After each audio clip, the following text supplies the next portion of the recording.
For today's recipe, I'm making pininyang manok. So I got bell pepper, carrots, coconut milk, and chicken broth. Patis, black pepper, and chicken na minarinate sa pineapple. Then pineapple bits, and then kamatis, onion. And then lagyan ko ng potato yung pininyang manok ko. Pinipirito ko muna. And fry my vegetable first bago tayo maggisa ng bawang sibuyas, kamatis. And then guys, nagisa na tayo ng bawang sibuyas at kamatis.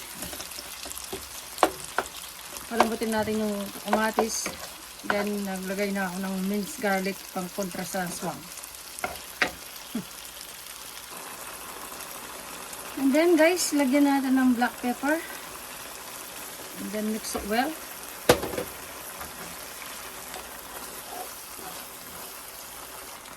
And then next, lagay na natin yung manok na minarinate natin for 24 hours sa pineapple juice. Lutuin muna natin ng konti yung manok.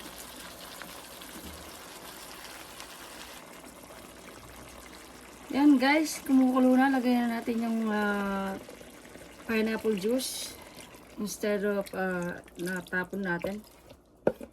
I-mix natin dito. Then let it boil. Then guys, linagay ko na yung coconut milk. So dagdagan ko ng milk. Sayang naman ito kung hindi ko nalagay.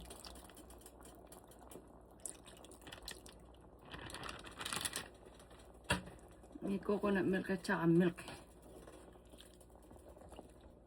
Sayang kasi yung milk ko eh.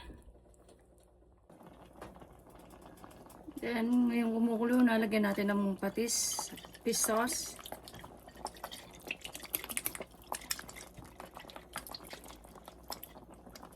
Kung ayaw mo maglagay ng fish sauce, pwede din kayong maglagay ng asin. Then, mix it. Lagyan natin ng chicken broth. Ayan. Lagyan natin ng little bit of yum-yum.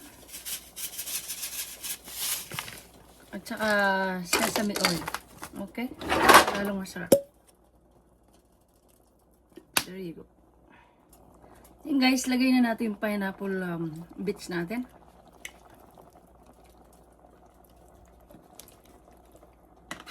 Let me try.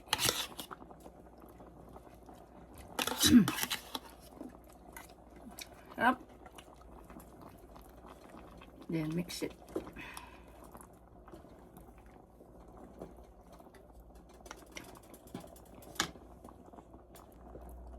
Then guys, lagay na natin yung carrots tsaka yung bell pepper.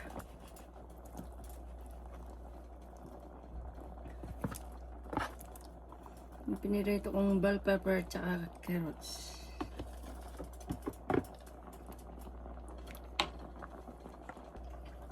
Tapos mix it.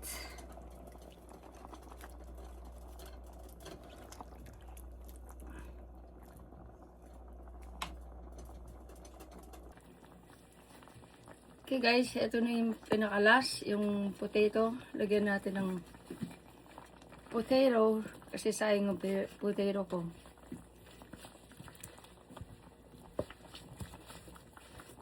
Yan, there. Thanks for watching guys. God bless. Bye bye. This is ready. Pininyang manok for today's recipe. Pininyang manok sa gata. Coconut milk.